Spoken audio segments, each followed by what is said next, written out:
because it'll take me too long to find because I'm so popular. Oh, my gosh. Just kidding. Okay. What a flex. Now Now you became the more unlikable of the duo. I didn't think that was possible. I'm just joking. Our Dr. Pepper call-in line is 888-SAY-ESPN. It's 888-729-3776. It's Sports Festivus today. Name a feat of strength you saw in sports. Air your grievances. I have so many. I can't even think of just one. Or tell us a sports miracle you would like to see happen. Again, it's 888-SAY-ESPN, 888-729-3776. So I guess if we're airing grievances, I'm going to air mine here in a minute. About Juju Smith-Schuster. He's been dancing on logos. Other teams have taken notice and have taken offense to this. And before we dive in on our thoughts, because at this point, I think we all know the situation with Juju Smith-Schuster and the Steelers. They have now lost 3 in a row. And Mike Tomlin says he is going to talk to his wide receiver. I am aware of it, and I do plan to talk to Juju, but we're professionals. I doubt any of those antics and things of that nature are legitimate motivating factors as you step into professional stadiums. But it's about respect, and so we'll have a conversation. But I understand it's about the quality of play inside the white lines. And so I'm not seeking comfort or looking for excuses based on our recent performances on things that occur in pregame or things of that nature that are social media related. It's time for Straight Talk, brought to you by Straight Talk Wireless. I'm going to go first on this, okay? Go ahead. Let me start by saying this. Deep breath. Juju Smith-Schuster is what we call now in 2020 a TikTok star. He has a big following on TikTok, okay? Gosh. This is part of his thing. And so while I don't know that I would want one of my players dancing around the field like this, doing an organized routine where he is calling cameras over to film him before game time, and I think he should be a little bit more focused on what's ahead of him. I have been on sidelines of football games for a lot of years now, covering them. Every player, especially a receiving core, usually is dancing pregame to the music that is being played. Usually, okay? There's loud music. Different. You know, it's different. Hold on. And they're dancing. So the thought of him dancing doesn't bother me. Is it a little bit too much organization and calling cameras over? Yes. But the thought of him dancing doesn't bother me. Furthermore, him dancing on a logo, why is that the problem? Why is that the grievance? Why in professional sports do we have to take our logos so freaking seriously? Like, I've been in hockey locker rooms where, like, I can't even step anywhere near the logo or it's a jinx. You can't go on a logo. Disrespect. You can't go on a logo on the National Football Field pregame because it's a sign of disrespect. Stop taking yourself so seriously. It's a logo. They mow the grass over it. Like, stop. It's ridiculous to me. So if you're going to be annoyed that he's dancing around center field and not focused on the game and that's disrespectful to you, fine.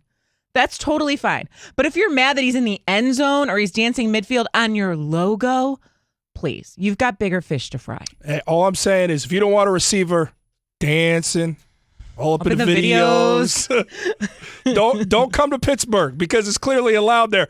Look, Shay, you're right in the grand scheme of things. Us as athletes, me as a long-time former now athlete, it's been a while. As you can tell, this body is no accident nowadays. Love my wife's home cooking and pot roast, all that jazz. But when I played, there just becomes a buy-in to these silly things like a logo and respecting a logo. And with this whole antic of Juju Smith-Schuster's, it was fine when you were at 11-0. It was funny. It was cool. Everything was going well. And you go 0-3, and you try and find things that you're like, I don't like that. That is a problem. I do think the teams are probably looking to get a shot on him because they don't like this, but there's a simple solution. If I were the Cincinnati Bengals, or you know what, the next team that the Steelers have is the Colts. Yeah. Is that on the road? It doesn't matter. Let's just say the next time that the Steelers are on the road, I would have, if I knew they're coming, if Juju and the Steelers are coming into my arena, in my stadium, and he plans to dance. It's at home. Colts, Steelers at home, and then Browns on the road. Cleveland.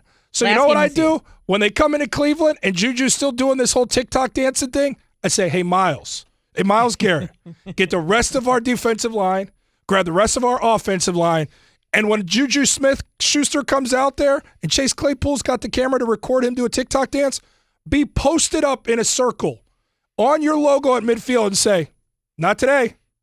Not today. We're not going to fight you right here. You just ain't stepping on our logo. We can exchange words here, and oh, by the way, our defense is going to get after you for another 60. You thought Von Bell hit hard? get ready for it. You're attracting an energy from the other team. Do I think Juju should stop doing it? No, it's what he does. Ray Lewis used to do his dances when he came out. Yeah. Guys have their thing, but just understand that people are going to lay into you, and when you start losing, that's going to be the focus. So get Myles Garrett and the boys out there and have them waiting for Juju. Who do you think wins that one? That's how I would approach it. Because, yes, I do think it's disrespect. Remember so Terrell Owens back in 2000? How could I forget when he was playing for the 49ers? My quarterback. And he went and scored that touchdown piling on against a bad Dallas team late in the fourth quarter. He ran 50 yards to the logo, to the Dallas Star, again, and spiked the football. Who cares? But he did it because he knows the disrespect of the logo. That was way worse. That was way more egregious because it was a full-on sprint, 50 yards in the middle of a game, and brought attention there. But you know what George Teague did in that Dallas secondary? Went sprinting to tackle T.O. at midfield, and a melee went after that. That's the kind of thing that goes down. You got to bring a little bit more to prevent Juju from doing it. But Von Bell, kudos to you as a Bengals fan. I loved watching it. Yeah, I like watching it too. A little chip on your shoulder. It gives an added, juice, I guess. But I'm over. I get it. It's probably propping overblown. up. It's these overblown, logos. no it's question. So overblown. These are grown men. That's Straight Talk Wireless. No contract, no compromise. So one NFL team that thought they had their franchise quarterback is instead getting a bunch of dollar bills. That's after Jordan tells you about Pennzoil. Not all motor oils are created the same. Motor oil made from crude oil contains impurities, but Pennzoil synthetic motor oils are made from natural gas. It's base oil. It's 99.5% free from impurities. Gives you unbeatable engine protection, so the next time you get an oil change, ask for Pennzoil. Proof is in the Pennzoil. Based on Sequence 4A wear test using SAE 5W30, available at AutoZone and AutoZone.com. From Keyshawn, J. Will, and Zubin. He's a quarterback. They all sensitive. How many times I got to say this to you? Right into Greeny with Mike Greenberg. Dak Prescott right this minute has more leverage than any football player ever has at any given time. Keyshawn, J. Will, and Zubin at 6 Eastern, followed by Greeny at 10 Eastern. Coming January 5th to ESPN Radio. Oh my Mom, I'm finished. We pray each day. May you come home and be. One more. Cornette. Good morning to you, my dear. What's going on? How you feeling this morning, Shay? I feel tired. A little tired. I don't know how these cats do it this early every day. First 30 seconds. We're the first 30 seconds of the show. I'll wake up in the next 20 minutes. I just need a little bit of juice. So what does that mean? Half. Nobody should tune in for the first 20? Are we not going to be at our best? Ready to rock. The lights are on. I know. I'm going to wake up really quick. I promise. I woke up a little bit after last night's NBA debut. It was really exciting. Feels like I was just watching bubble play, but here we are now, regular season, empty stadiums, and the NBA is fully underway.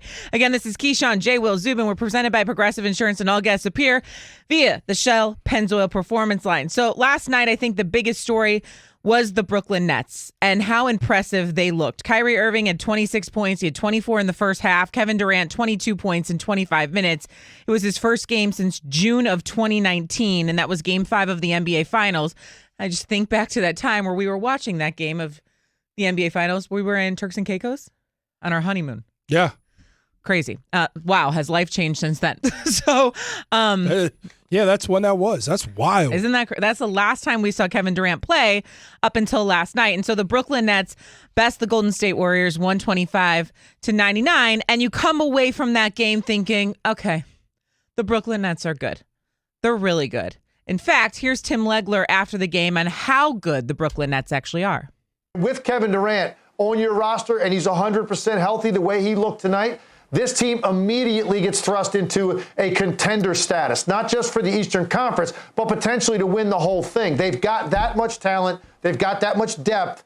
They've got some things to figure out along the way, and obviously Steve Nash is going to get better as the season goes on. But make no mistake about it, the Brooklyn Nets are on the scene. They're in the mix. And they're legit.